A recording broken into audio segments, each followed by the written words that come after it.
Hi all. ഇന്ന് നമ്മൾ Adobe Photoshopന്റെ first ടൂളിലെ start ചെയ്യുവാണ് നമ്മൾ ഇന്ന്. കഴിഞ്ഞ ക്ലാസ്സുകളിൽ നമ്മൾ ഫോട്ടോഷോപ്പിന്റെ ഇൻട്രൊഡക്ഷൻ കാര്യങ്ങളെല്ലാം തന്നു. അതിന്റെ സിസ്റ്റം റിക്വയർമെന്റ്സ് എന്താണെന്ന് പറഞ്ഞു. പിന്നെ നമ്മൾ അതിന്റെ യൂസർ ഇന്റർഫേസിൽ വരുന്ന എലമെന്റുകൾ, അതുപോലെ ഫയൽ മെനു, ദെൻ പുതിയ ഡോക്യുമെന്റ് എങ്ങനെയാണ് ക്രിയേറ്റ് ചെയ്യണേ എന്നുള്ള കാര്യങ്ങൾ അല്ലേ.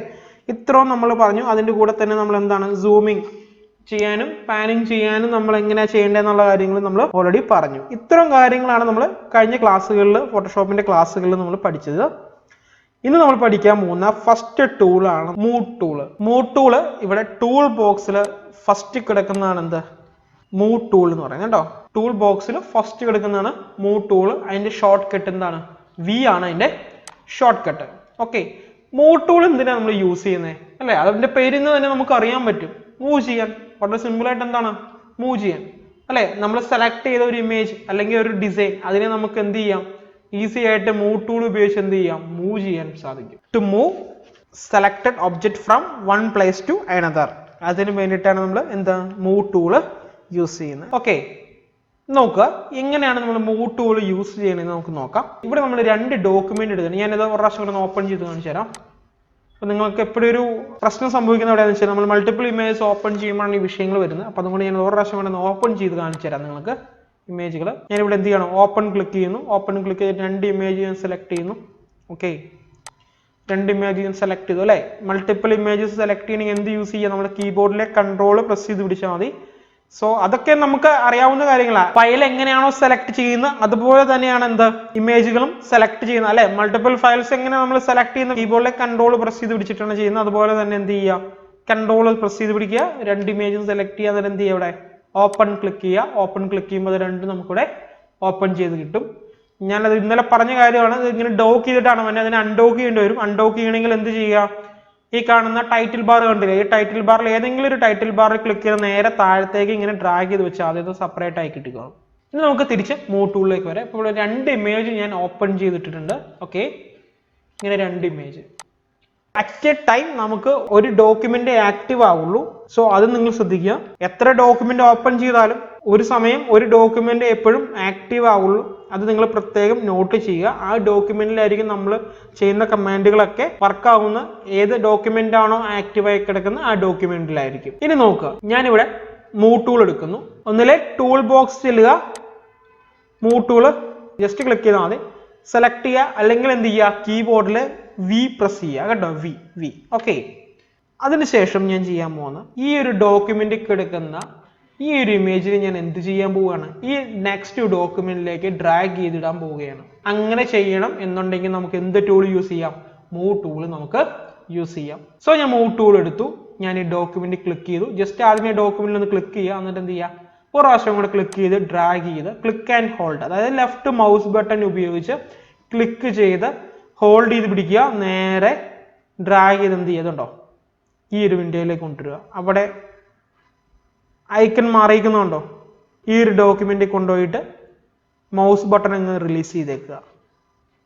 ഇത് കണ്ടോ, ഇങ്ങനെയാണ് നമ്മൾ മൂവ് ടൂള് യൂസ് ചെയ്യുന്നത്. ഞാൻ ഒരു പ്രാവശ്യം കൂടെ പറയാം.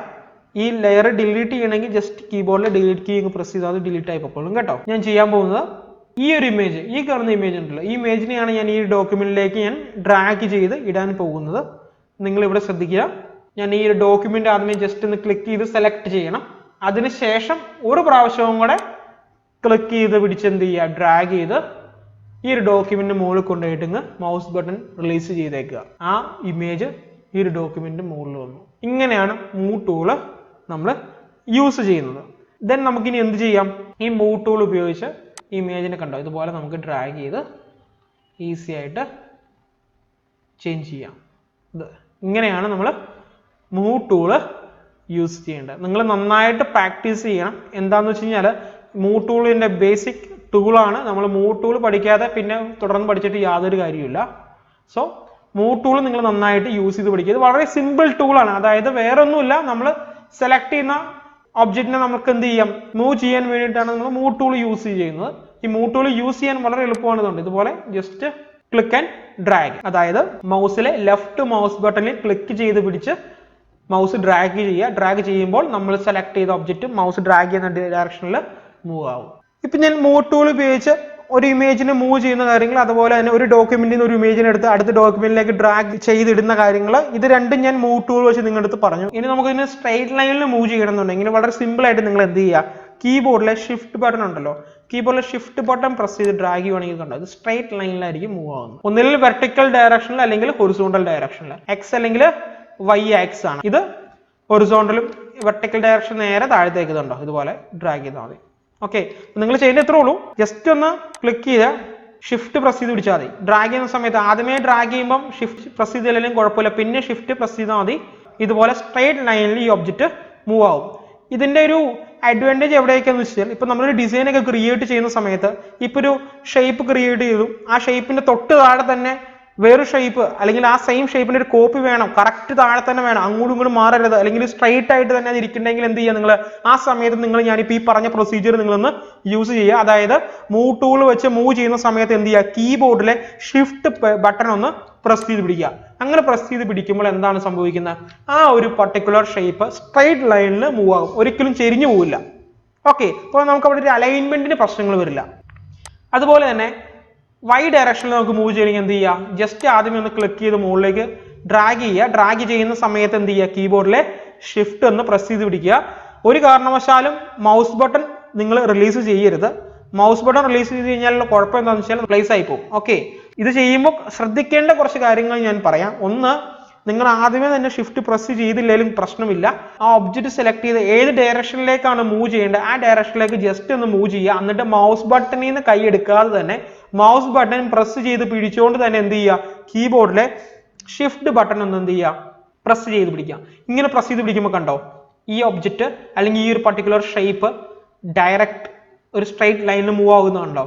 അതുപോലെ തന്നെ എക്സ് ഡയറക്ഷനിലല്ലേ മൂവ് ചെയ്തത്, ഇതിന് എനിക്ക് നേരെ മുകളിലേക്കാണ് വൈ ഡയറക്ഷനിലേക്കാണ് ചേഞ്ച് ചെയ്യണമെങ്കിൽ എന്ത് ചെയ്യുക, നിങ്ങൾ ഇതുപോലെ തന്നെ ക്ലിക്ക് ചെയ്യുക.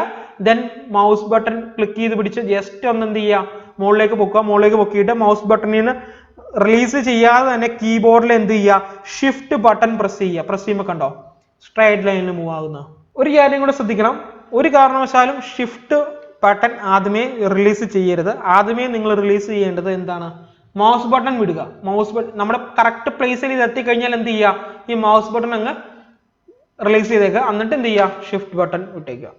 അല്ലെങ്കിൽ എന്താ കുഴപ്പമെന്ന് അറിയോ, ഞാനിപ്പം മൂവ് ചെയ്യുന്ന സമയത്ത് ഷിഫ്റ്റ് പ്രസ് ചെയ്യുമെന്ന് വെച്ചോ, ഷിഫ്റ്റ് പ്രസ് ചെയ്ത സമയത്ത് നമ്മൾ മൗസ് കറക്റ്റ് സ്ട്രെയിറ്റ് ലൈൻ ആയിരിക്കില്ല മൂവ് ചെയ്യുന്നത്. മൗസ് നമ്മൾ കുറച്ച് ചെരിച്ചിട്ടായിരിക്കും നമ്മൾ ചേഞ്ച് ചെയ്യുന്നത്. ആ ചേഞ്ച് ചെയ്യുന്ന സമയത്ത് ഷിഫ്റ്റ് ആദ്യമേ വിട്ട് കഴിഞ്ഞാൽ ഇമേജ് കണ്ടോ ഒരു നമ്മൾ മൗസ് വെച്ച് ക്ലിക്ക് ചെയ്ത ഡയറക്ഷനിലേക്ക് മാറിപ്പോകും. സോ എപ്പോഴും ഓർക്കുക, ഫസ്റ്റ് റിലീസ് ചെയ്യേണ്ടത് മൗസ് ബട്ടൺ, അതിനുശേഷമേ ഷിഫ്റ്റ് ബട്ടൺ കീബോർഡിൽ നിന്ന് റിലീസ് ചെയ്യാവുള്ളൂ. ഇതാണ് മൂവ് ടൂളിനെ കുറിച്ച് പറയാനുള്ള കാര്യങ്ങൾ. ഓക്കെ, മൂവ് ടൂൾ എങ്ങനെയാണ് യൂസ് ചെയ്യേണ്ടത്, മൂവ് ടൂൾ വെച്ച് മൂവ് ചെയ്യുമ്പോൾ നമ്മൾ സ്ട്രൈറ്റ് ലൈനിൽ മൂവ് ചെയ്യുമ്പോൾ എന്തൊക്കെയാണ് ചെയ്യേണ്ടത്, ഒരു ഡോക്യുമെന്റിൽ നിന്ന് ഒരു ഇമേജ് എടുത്ത് അടുത്ത ഡോക്യുമെന്റിലേക്ക് എങ്ങനെയാണ് ഡ്രാഗ് ചെയ്തിടുന്നത്, ഇത്രയും കാര്യങ്ങളാണ് എനിക്ക് മൂവ് ടൂളിനെ കുറിച്ച് പറയാനുള്ളത്. പിന്നെ ഞാനൊരു കാര്യം നിങ്ങളുടെ അടുത്ത് പറയുവാണ്, അത് ഒരു ലെയറിന്റെ കാര്യമാണ്. ഒരു ഡോക്യുമെന്റ് ഓപ്പൺ ചെയ്യുമ്പോൾ അതിനകത്ത് വരുന്ന ഡിഫോൾട്ട് ലെയർ എന്താണ്, ബാക്ക്ഗ്രൗണ്ട് ലെയർ ആണ്. ലെയർ വിൻഡോ ഞാൻ ഓപ്പൺ ചെയ്ത് കാണിച്ചു തരാം. ഇവിടെ വിൻഡോ മെനുവിൽ ലെയറിൽ ക്ലിക്ക് ചെയ്യുമ്പോൾ നമുക്ക് ഇവിടെ എന്ത് കിട്ടും, ലെയർ വിൻഡോ കിട്ടും. ഇവിടെ കണ്ടോ, ഇതെന്താണ് ബാക്ക്ഗ്രൗണ്ട് എന്നുള്ള ലെയർ മാത്രമേ ഉള്ളൂ. ഇനി നമുക്ക് നെക്സ്റ്റ് ഡോക്യുമെന്റിലേക്ക് പോകാം. അതായത് ഞാനിത് ഡ്രാഗ് ചെയ്തിട്ട ഒരു ഡോക്യുമെന്റ് ഉണ്ടല്ലോ, ഈ പുറകെ കിടക്കുന്ന ഈ ഒരു ഡോക്യുമെന്റ്, ഈ ഒരു ഡോക്യുമെന്റ് സെലക്ട് ചെയ്യുമ്പോൾ ഇവിടെ എത്ര ലെയർ ഉണ്ട്, 2 ലെയർ ഉണ്ട്. ആ ഓപ്പൺ ചെയ്തേക്കുന്ന ബാക്ക്ഗ്രൗണ്ട് ലെയർ, പിന്നെ ഡ്രാഗ് ചെയ്തിട്ട് സെക്കൻഡ് ഇമേജ് കിടക്കുന്ന ലെയർ 1. അപ്പൊ അങ്ങനെ ലെയറുകൾ വെച്ചിട്ടാണ് നമ്മൾ ഡിസൈനുകളെല്ലാം ക്രിയേറ്റ് ചെയ്യുന്നത്. അതിനെക്കുറിച്ചൊക്കെ ഡീറ്റെയിൽ ആയിട്ട് ലെയർ ഇല്ലാത്തത് ഞാൻ പറയുന്നുണ്ട്. നിങ്ങളിത് ജസ്റ്റ് ഞാനിപ്പോൾ പറയുന്ന കാര്യങ്ങൾ മാത്രം ഒന്ന് ശ്രദ്ധിക്കുക. നിങ്ങൾ ഒത്തിരി ചിന്തിക്കാൻ നിൽക്കേണ്ട, കൺഫ്യൂഷനിലേക്ക് ഒരിക്കലും പോകരുത്. പക്ഷേ നമ്മളിത് തുടങ്ങിയിട്ടേ ഉള്ളൂ. ഓക്കെ, ഈ ഒരു മൂവ് ടൂൾ വെച്ച് ഈ ഡോക്യുമെന്റിൽ റൈറ്റ് ക്ലിക്ക് ചെയ്യുമ്പോൾ കണ്ടോ ഇവിടെ കാണിക്കും ഏത് ലെയർ ആണ് നമുക്ക് സെലക്ട് ചെയ്യേണ്ടത് എന്നുള്ളത്. ഒരു ഡിസൈനിൽ 10, 100, 150, 200 ലെയറുകൾ വരാം. ഞാൻ സ്റ്റാർട്ട് ചെയ്യുമ്പോൾ ജസ്റ്റ് ഒരു ഇമേജ് ഡ്രാഗ് ചെയ്തിട്ട് മൂവ് ടൂൾ എന്താണെന്ന് ഞാൻ പറയുന്നതേ ഉള്ളൂ. പക്ഷെ നമ്മളൊരു ഡിസൈനിലേക്ക് ചെന്ന് കഴിയുമ്പോൾ അതിന്റെ കുറേ ലെയറുകൾ വരും. ആ ലെയറുകളെല്ലാം സെലക്ട് ചെയ്യണമെങ്കിൽ ഇത്രയും ചെയ്താൽ ഇവിടെ റൈറ്റ് ക്ലിക്ക് ചെയ്തിട്ട് എന്ത് ചെയ്യുക, ഏത് ലെയർ ആണോ സെലക്ട് ചെയ്യുന്ന ആ ലെയറിൽ ജസ്റ്റ് ഒന്ന് ക്ലിക്ക് ചെയ്താൽ മതി. അത് മൂവ് ടൂളിന്റെ ഒരു യൂസ് ആണ്. ഓക്കെ, ലെയറിന്റെ കാര്യം നിങ്ങൾ വിട്ടേരെ, ലെയർ നിങ്ങൾക്ക് ഇങ്ങനെ ഇതൊക്കെ ഓട്ടോമാറ്റിക്കലി കിട്ടിക്കൊള്ളും. ഇതാണ് മൂവ് ടൂൾ ഉപയോഗിച്ച് ചെയ്യുന്ന കാര്യങ്ങൾ. ഇനി ഇതിനകത്തൊരു അഡ്വാൻസ്ഡ് ആയിട്ട് ഒരു ഓപ്ഷൻ ഉണ്ട്. അത് നമ്മളിപ്പോൾ ഇപ്പൊ നമ്മൾ ഫോളോ ചെയ്യുന്ന സിലബസ് എന്ന് പറഞ്ഞാൽ ബിഗിനറിന്റെ സിലബസ് ആണ്. അഡ്വാൻസ് സിലബസിലാണ് ഇതിന്റെ കൂടുതൽ ഡീറ്റെയിൽ ആയിട്ടുള്ള കാര്യങ്ങൾ വരുന്നത്. സോ നിങ്ങൾ ബിഗിനർ സിലബസ് കറക്റ്റ് ആയിട്ട് ചെയ്ത് പഠിച്ചിട്ട് വേണം നിങ്ങൾ അഡ്വാൻസ് സിലബസിലേക്ക് പോകാൻ. സോ ഇവിടെ നോക്കുക, ഞാനിവിടെ ഓപ്ഷൻ ബാർ എന്താന്ന് പറഞ്ഞായിരുന്നു അല്ലെ. എന്തായിരുന്നു ഓപ്ഷൻ ബാർ? നമ്മൾ ഏത് ടൂള് അല്ലെങ്കിൽ ഏത് കമാൻഡ് എടുത്താലും അതിന്റെ സെറ്റിംഗ്സ് ആണ് ഈ മുകളിൽ ഓപ്ഷൻ ബാറിൽ കിട്ടുന്നതെന്ന് പറഞ്ഞു. നമ്മൾ ഇന്നലെ സൂം ടൂള് പറഞ്ഞപ്പോൾ ഞാൻ പറഞ്ഞതാണ് എന്ത്, സൂം ടൂളിന്റെ ഓപ്ഷൻസ്. ആ സൂം ടൂളിന്റെ ഓപ്ഷൻസ് മുകളിൽ ഓപ്ഷൻ ബാർ ചെന്നിട്ടാണ് ഞാൻ ചേഞ്ച് ചെയ്തത് അല്ലേ. അതുപോലെ തന്നെ ഞാൻ മൂവ് ടൂൾ എടുക്കുമ്പോൾ എന്താണ്, മുകളിൽ ഓപ്ഷൻ ബാറിൽ ഇതിന്റെ സെറ്റിംഗ്സ് കാണിക്കുന്നുണ്ട്. ഇവിടെ നോക്കുക, ഇവിടെ കണ്ടോ ഓട്ടോ സെലക്ട് ഫീച്ചർ ഉണ്ട്. ജസ്റ്റ് ഇതൊന്ന് അറിഞ്ഞിരിക്കണം. ഈ ഓട്ടോ സെലക്ട് ഫീച്ചർ നമ്മൾ യൂസ് ചെയ്യുന്നത് ജസ്റ്റ് ക്ലിക്ക് ചെയ്താൽ മതി. ഇതുണ്ടോ, ഇതിപ്പം എന്താണ് ബാക്ക്ഗ്രൗണ്ട് ലെയർ ആയതുകൊണ്ടാണ് ഞാനിപ്പം വേറൊരു ഇമേജ് ഇങ്ങനെ ഡ്രാഗ് ചെയ്തിടാം കേട്ടോ. ഓപ്പൺ ചെയ്ത്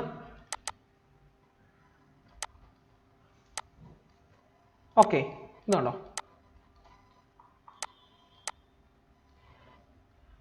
നോക്കുക. ഞാനത് ടിക്ക് ഓഫ് ചെയ്തിട്ട് ആദ്യമേ കാണിച്ചു തരാം. ഞാനിത് ടിക്ക് ഓഫ് ചെയ്തിട്ടേക്കാണ്. ടിക്ക് ഓഫ് ചെയ്തിട്ട് ഞാനിവിടെ ക്ലിക്ക് ചെയ്യുമ്പോൾ നോക്കാം, ഇപ്പൊ ഇവിടെ നോക്കി ഏത് ലെയറാണ് സെലക്ട് ആയി കിടക്കുന്നത്, ലെയർ 2 അല്ലേ. ലെയർ 2 എന്ന് പറഞ്ഞാൽ ഏറ്റവും റീസെന്റ് ഞാൻ ആഡ് ചെയ്തിട്ടേക്കുന്ന ഇമേജ് ആണ് ലെയർ 2-നകത്ത് വന്നേക്കുന്നത്. അതാണ് സെലക്ട് ആയി കിടക്കുന്നത് അല്ലെ. ഞാനിപ്പോ ഇവിടെ ക്ലിക്ക് ചെയ്തില്ലെങ്കിലും കുറച്ച് മാറ്റി ക്ലിക്ക് ചെയ്താൽ ഇവിടെ സെലക്ട് ചെയ്ത് വരുന്ന ഏതായിരിക്കും, ഈ ലെയർ 2 ആയിരിക്കും സെലക്ട് ചെയ്ത് വരുന്നത്. അത് എന്തുകൊണ്ടാണെന്ന് വെച്ചാൽ ഇവിടെ ആക്റ്റീവ് ആയി കിടക്കുന്ന ലെയർ ഏതാണ്, ലെയർ 2 ആണ്. ഇവിടെ കണ്ടോ ലെയർ വിൻഡോയിൽ ആക്റ്റീവ് ആയി കിടക്കുന്ന ലെയർ ഉണ്ടോ, ഒരു ഗ്രേ ഷെയ്ഡ് കാണിച്ചിരിക്കുന്നുണ്ടോ, ആ ലെയർ 2 ആണ് ഇവിടെ ആക്റ്റീവ് ആയി കിടക്കുന്നത്. അതുകൊണ്ടാണ് ഞാൻ ഇവിടെ ക്ലിക്ക് ചെയ്താൽ പോലും അത് എന്താ സെലക്ട് ആവുന്ന ലെയർ 2 മൂവ് ആവുന്നേ. ഇനി അതുപോലെ തന്നെ ഞാൻ ചെയ്യാൻ പോകുന്നത്, ഞാൻ ഈ ഓട്ടോ സെലക്ട് ഫീച്ചർ ഓൺ ചെയ്തിട്ടു എന്നിട്ട് ഞാൻ ഡയറക്റ്റ് ഈ ഒരു ഇമേജ് കൊണ്ട് ക്ലിക്ക് ചെയ്യുമ്പോൾ കണ്ടോ, നോക്കി ഓട്ടോമാറ്റിക്കലി ലെയർ 1 സെലക്ട് ആയിക്കുന്നുണ്ടോ. ഈ ഇമേജ് ഞാൻ ക്ലിക്ക് ചെയ്യുവാണ്, ഇമേജ് ക്ലിക്ക് ചെയ്യുമ്പോൾ ലെയർ 2 സെലക്ട് ആയിക്കുന്നുണ്ടോ. ഓക്കെ ആണല്ലോ. ഇതുണ്ടോ ലെയറിന്റെ സെലക്ഷൻ മാറുന്നത് കണ്ടോ. ഇവിടെ ശ്രദ്ധിക്കുക, ഞാൻ ഇവിടെ ക്ലിക്ക് ചെയ്യുന്നതനുസരിച്ച് ലെയറിന്റെ സെലക്ഷൻ മാറുന്നത് കണ്ടോ. സോ ഇതാണ് ഓട്ടോ സെലക്ട് ഫീച്ചർ എന്ന് പറഞ്ഞാൽ. മൂവ് ടൂൾ എടുത്ത് ജസ്റ്റ് ഒന്ന് ക്ലിക്ക് ചെയ്താൽ മതി, ഏത് ലെയർ ആണ് ആ ലെയറിന്റെ മുകളിൽ ഒന്ന് ക്ലിക്ക് ചെയ്താൽ ആ പർട്ടിക്കുലർ ലെയർ നമുക്ക് ഇവിടെ സെലക്ട് ആയി കിട്ടും. അതാണ് ഈ auto select feature tick on ചെയ്താലുള്ള ഒരു അഡ്വാൻറ്റേജ് എന്ന് പറയുന്നത്.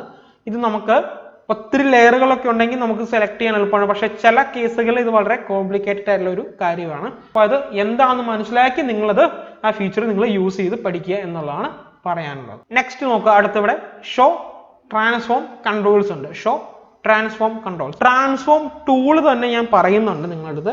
അത് വരുന്ന ക്ലാസ്സിലാണ് നമ്മൾ പറയുന്നത്. ഇനിയുള്ള ക്ലാസ്സുകളിൽ നമ്മൾ ഇതിനെക്കുറിച്ച് ഡിസ്കസ് ചെയ്യും. അപ്പം ഞാൻ ജസ്റ്റ് ഈ ഒരു ഓപ്ഷൻ എന്താണെന്ന് ഞാൻ പറയുന്നത് മാത്രമേ ഉള്ളൂ. ട്രാൻസ്ഫോം എന്ന് പറയുന്നത്, ഇപ്പം ഞാൻ ഷോ ട്രാൻസ്ഫോം ടിക്ക് ഓൺ ചെയ്തിട്ട് കഴിഞ്ഞാൽ ഇത് സെലക്ട് ചെയ്യുമ്പോൾ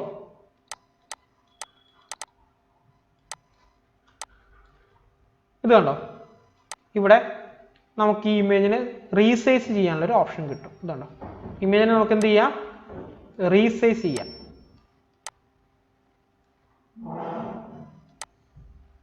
ഇതുണ്ടോ, ഇമേജിനെ നമുക്ക് റീസൈസ് ചെയ്യാനുള്ളൊരു കൺട്രോൾ കിട്ടും. നമ്മൾ സെലക്ട് ചെയ്യുന്ന ഇമേജിന് ചുറ്റും ആ ഒരു കൺട്രോൾ ഓട്ടോമാറ്റിക്കലി ആക്റ്റീവ് ആയി കിട്ടും. ഈ കാണുന്ന പോയിന്റുകൾ ഉണ്ടോ, ഈ പോയിന്റുകൾ വെച്ചിട്ടാണ് നമ്മൾ ഇതിനെ എന്ത് ചെയ്യുന്നത്, സ്കെയിൽ ചെയ്ത് വലുതാക്കും ചെറുതാക്കുകയും ചെയ്യുന്നത്.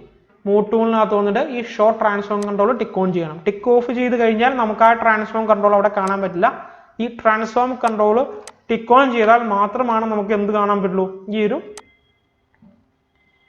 ട്രാൻസ്ഫോം കൺട്രോൾസ് നമുക്ക് ഈ ഇമേജിന് ചുറ്റും കാണാൻ സാധിക്കുള്ളൂ. അതിന്റെ യൂസ് എന്താണ്, ഈ ട്രാൻസ്ഫോം കൺട്രോൾ ഉപയോഗിച്ച് നമുക്ക് എന്ത് ചെയ്യാം, വളരെ ഈസി ആയിട്ട് നമ്മൾ സെലക്ട് ചെയ്ത ഇമേജിനെ റീസൈസ് ചെയ്യാനായിട്ട് സാധിക്കും. റീസൈസ് ചെയ്യുക മീൻസ് അതിനെ വലുതാക്കാനും ചെറുതാക്കാനും സാധിക്കും. എന്നുവെച്ചാൽ എന്താണെങ്കിലും നമുക്ക് ട്രാൻസ്ഫോം ചെയ്യേണ്ടി വരും അല്ലേ. ഒരു ഇമേജ് എടുത്തിട്ട് ഡ്രാഗ് ചെയ്തിട്ട് കഴിയുമ്പോൾ ആ ഇമേജിന്റെ ഇത്രയും വലുപ്പത്തിലായിരിക്കില്ല നമുക്ക് ഇമേജ് വേണ്ട. ആ ഇമേജിന് നമുക്ക് ചിലപ്പോൾ എന്ത് ചെയ്യണം, ചെറുതാക്കേണ്ടതായിട്ട് വരും. അങ്ങനെയുള്ള സാഹചര്യത്തിൽ എന്ത് ചെയ്യുക, ഈ ട്രാൻസ്ഫോം കൺട്രോൾ നിങ്ങൾ യൂസ് ചെയ്യുക. ഓക്കെ, അത് യൂസ് ചെയ്യണമെങ്കിൽ സിമ്പിൾ ഇവിടെ എന്ത് ചെയ്യുക, show transform control tick on ചെയ്താൽ മതി. ഇത്രയാണ് നമുക്ക് മൂവ് ടൂളിനെ കുറിച്ച് പഠിക്കാനുള്ള കാര്യങ്ങൾ. എല്ലാവർക്കും മനസ്സിലായി എന്ന് ഞാൻ പ്രതീക്ഷിക്കുന്നു. നമുക്കിനി നെക്സ്റ്റ് ക്ലാസ്സിൽ അടുത്ത ടൂളുമായിട്ട് നമുക്ക് കാണാം. Thank you.